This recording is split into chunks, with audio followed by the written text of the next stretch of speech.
क्या होता है ये एमिशन स्पेक्ट्रम और एब्जॉर्प्शन स्पेक्ट्रम, क्या अंतर होता है दोनों में? सर एमिशन स्पेक्ट्रम में सर जो लाइट एमिट होती है उसको ही प्रिज्म में डालते हैं, तो जो स्पेक्ट्रम बनता है वो एमिशन स्पेक्ट्रम हो गया। और सर एब्जॉर्प्शन स्पेक्ट्रम में सर जैसे जो एटम है उसमें सर कोई लाइट अपन ने डाली तो सर जो कुछ लाइट तो अब्जॉर्ब हो जाएगी, कुछ बाहर ही आ जाएगी।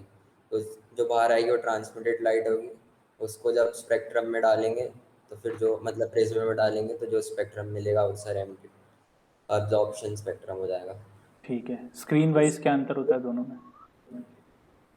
सर स्क्रीन वाइज तो सर अब्जॉर्प्शन स्पेक्ट्रम में ब्राइट स्क्रीन रखते हैं तो डार्क लाइंस मिलती है। हम्म। और सर एमिशन स्पेक्ट्रम में डार्क स्क्रीन रखते हैं, मतलब फोटोग्राफिक प्लेट, तो ब्राइट कलर्स मिलते हैं। कंटिन्यूस और डिसकंटिन्यूस में क्या अंतर होता है?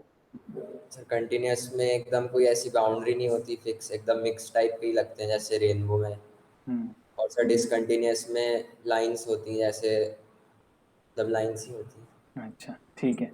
ओके, डी ब्रॉगलीज हाइपोथेसिस क्या है? सर वो तो नहीं पढ़ा अभी। डी ब्रॉगली नहीं पढ़ा? नहीं सर, वो बोहर देख रहा था उसमें ही लिखा था, आने अच्छा। वाला था। अच्छा, ड्रॉबैक्स हाइजेनबर्ग भी नहीं आया अभी? बस लाइन एमिशन ही हुआ है, बस स्पेक्ट्रम। ओके। ओके, ठीक है। तो लाइन एमिशन स्पेक्ट्रम क्या होता है?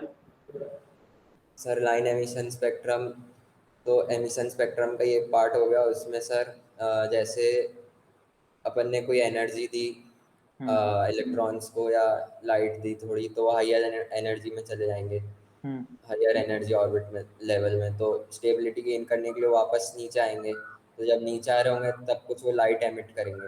हम्म। तो जो लाइट एमिट कर रहे हैं उसको अगर प्रिज्म से पास करेंगे तो जो स्पेक्ट्रम मिलेगा वो, अगर अपन ब्लैक बैकग्राउंड रख देंगे मतलब डार्क फोटोग्राफिक प्लेट, तो जो स्पेक्ट्रम मिलेगा वाइट लाइंस मिलेंगी जो डिसकंटिन्यूस होंगी।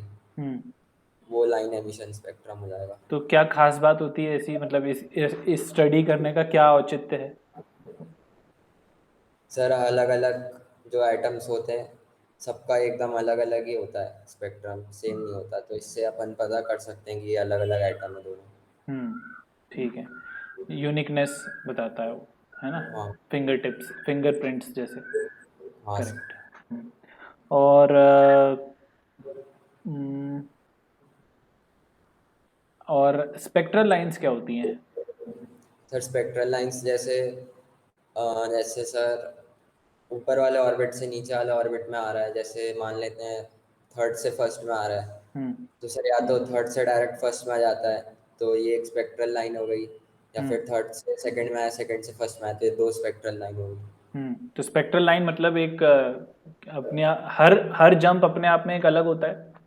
हाँ सर, हर जंप अपने आप में यूनिक होता है, इसकी अलग वेवलेंथ होती है, अलग फ्रीक्वेंसी होती है। ठीक है। ओके, और मैक्सिमम स्पेक्ट्रल लाइंस, अगर मैंने कहा कि एक सैंपल ऑफ हाइड्रोजन एटम है, तो उसमें या हाइड्रोजन लाइक स्पीशी है, तो sir n into n minus one by two. n/n-1/2। ठीक है, और अगर मैंने केवल एक इंडिविजुअल हाइड्रोजन की बात करी तो एन माइनस वन हो जाएगा। n-1। कैसे? सर जैसे फर्स्ट पे आना है कोई को, फोर्थ से लेके, हम्म। तो सर अपन ऐसे ही करके देख सकते हैं कि एन माइनस वन ही आएगा वो, तो ऐसे हाँ। प्रैक्टिकली करके देख सकते हैं। हाँ, मतलब फोर फोर से कहाँ कहाँ जंप करना चाहिए उसको मैक्सिमम के लिए? सर फोर से थ्री पे आएगा, थ्री से टू पे आएगा, टू से वन आएगा। ठीक है, तो ये टोटल 3 हो गई। तो अच्छा। फोर था एन, तो एन माइनस वन थ्री हो गया। हाँ, ठीक है। और ये बताओ कि जब हाइड्रोजन की ग्राउंड स्टेट पे कोई भी चीज़, इलेक्ट्रॉन जो nth ऑर्बिटल से कहीं पे कूदता है, या n या मतलब हायर ऑर्बिट से कूदता है, तो हर ऑर्बिट से ग्राउंड स्टेट, हाँ। ग्राउंड स्टेट n = 1 पे आ रहा है, तो जो फ्रीक्वेंसी निकलती है, जो भी रहती है, जो भी फ्रीक्वेंसी होती है, चाहे जितनी भी स्पेक्ट्रल लाइंस हो, ठीक है, n = 1 पे आ रहा है, तो उसकी जो फ्रीक्वेंसी रेंज होगी वो किस स्पेक्ट्रम की रेंज में आएगी?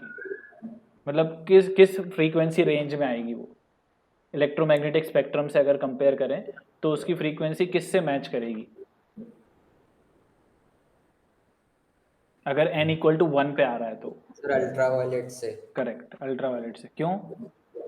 सर क्योंकि जो सबसे पहले लाइमन्स सीरीज होती है हम्म, n=1 में, वो अल्ट्रावायलेट ही होती है सारी। ठीक है। और विजिबल स्पेक्ट्रम मुझे कब मिल सकता है, विजिबल फ्रीक्वेंसी मुझे कब मिल सकती है? वो जब बाल्मर्स में होगा, बाल्मर सीरीज में होगा, जो n=2 में मिलती है, उसकी जो स्टार्टिंग की 4 लाइन होती है, हाँ, उसमें सर विजिबल स्पेक्ट्रम मिल जाएगा, और बाकी बाल्मर्स की वो भी अल्ट्रावायलेट ही हो जाएंगी। ठीक है। और उसके हायर वाली n इक्वल टू 3, 4, 5 के लिए सर वो IR हो जाएगी। इंफ्रारेड हो जाएगी। ठीक है, ओके। रेडबर्ग्स का फॉर्मूला क्या होता है? सर रेडबक्स का फॉर्मूला हो जाएगा वेव नंबर जो 1/λ है, मतलब 1/वेवलेंथ इक्वल्स टू रेडबक्स कांस्टेंट जो 109677 पर सेंटीमीटर होगा इंटू जेड स्क्वायर, और फिर ब्रैकेट में 1 - n1² - n2²। 1 minus n1² - n2²। 1 minus n1 square में? नहीं नहीं, 1/n1² - 1/n2²। हाँ, ठीक है, ओके। आ, ठीक है। और क्या, और क्या होता है? ठीक है, तुम्हारा टी शर्ट जो है ब्लू कलर का है, ब्लू कलर का क्यों हुआ होगा? ये ग्रीन कलर का क्यों नहीं है? सर ब्लू कलर का इसलिए होगा क्योंकि सर जो जब इस पे लाइट पड़ रही है हाँ, तो इलेक्ट्रॉन ऊपर वाले ऑर्बिट में गए होंगे, हाँ, स्टेबिलिटी गेन करने के लिए फिर नीचे आ रहे होंगे, और हाँ, उसमें जो लाइट एमिट कर रहे होंगे वो ब्लू कलर की लाइट, वेवलेंथ उसकी ब्लू कलर से वाली मैच हो जाएगी, इसलिए ब्लू कलर की दिख रही है। हाँ, तो ठीक सर है। इस हाँ, ठीक है। अब एक मतलब एक थॉट के लिए एक वो देता हूँ। वैसे तुमने जो एक्सप्लेन किया वो तो सही किया है, लेकिन जस्ट फॉर थॉट, तुम्हारा जो टी शर्ट है वो हाइड्रोजन या हाइड्रोजन लाइक स्पीशीज से तो बना नहीं है। हाँ सर। और जो ये तुम अपनी थ्योरी है ये तो सिर्फ इन्हीं चीज़ों के लिए वैलिड है। हाँ सर, ये भी है सर। तो फिर आइडियली तो ऐसा नहीं होना चाहिए, आइडियली तो कुछ और ही हो रहा होगा। हाँ सर, और कुछ हो रहा हो सर से। चलो ठीक है, उसमें अपन नहीं, अपन समझने के लिए तो था वो, बिल्कुल ऐसे ही समझते हैं। और वही सही तरीका है समझने का, तो उसमें कोई गलत नहीं। सर आपने ब्लू मास्क का बताया था क्लास में, हाँ, हाँ, वही बता दिया हाँ, आपको फिर। हाँ, हाँ, नहीं नहीं, वो भी वो मैं उस टाइम जो समझा रहा था वो तो उसे समझाने के लिए बता रहा था। बाकी अपन को इतना उसमें नहीं जाना, क्योंकि वो सिर्फ और सिर्फ बोहर उसमें उसी के लिए वैलिड है। बोहर के ड्रॉबैक्स क्या क्या हैं? सर अभी मैं पहले ही पॉइंट पे आया था, वो सिंगल इलेक्ट्रॉन स्पीशीज के लिए वैलिड है।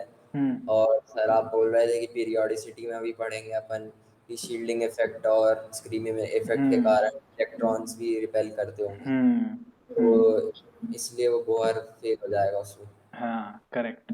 और ये जो सीरीज बनती है, जो अपन को स्पेक्ट्रम मिलता है वो भी डिफरेंट डिफरेंट मिलता है। मतलब उसमें भी स्प्लिटिंग होने लगती है जब अपन इलेक्ट्रिक फील्ड या मैग्नेटिक फील्ड डालते हैं।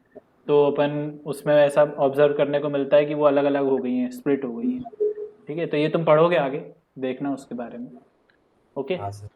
और कोशिश करो जल्दी से अपन कर लें ये, है सर ना? अभी अगले वीक टेस्ट ही रख लेता हूँ, तो फिर टेस्ट क्लियर पूरा ही करना पड़ेगा। अगले वीक टेस्ट रख लेना, तो उससे पहले प्रैक्टिस सेशन भी करना है अपन को। तो हाँ प्रैक्टिस सर। सेशन भी लगाना। और मैंने तुम्हें क्वेश्चंस दिए हैं क्या? और सर फिंगर टिप्स दी थी सुमित सर ने, और कुछ हाँ, फिंगर टिप्स दिए बस, और भी दूसरे, और मैं तुम्हें और दूसरी पीडीएफ भी दे दूंगा। नहीं। फिंगर टिप्स तो नहीं, वो करके मैं आपसे मांग लूंगा, फिर एम पे प्रैक्टिस सेशन कर लूंगा। हाँ, नहीं, फिंगर टिप्स के अलावा जैसे मान लो अगर तुम्हें लगता है कि किसी पर्टिकुलर पोर्शन में अगर मुझे इस टाइप के क्वेश्चन और करने हैं या प्रैक्टिस और चाहिए, तो मुझसे पूछना, मैं तुम्हें और दूसरी पीडीएफ भी दे दूंगा मैं। ठीक है? हाँ सर। तो it totally depends on you, लेकिन ध्यान रखना कि इसको करते जाना। ठीक है, ओके। और कोई डाउट आ रहा है, कोई प्रॉब्लम आ रही है? हाँ सर, कुछ सर बस मतलब मज़ा आ रहा है मुझे, तो बस बस केमिस्ट्री की फीलिंग नहीं आ रही है, फिजिक्स टाइप का लग रहा है कुछ। अच्छा, तो अच्छी बात है। हाँ, मेरे ठीक को है। कोई दिक्कत नहीं है, हाँ, हाँ, हाँ, समझ तो आ ही रहा है सब। ठीक है। थोड़ा सा स्पीड अप कर ले, बाकी सब ठीक है। ठीक है, ओके। चलो, मिलते हैं, बाय बाय। हाँ सर, बाय।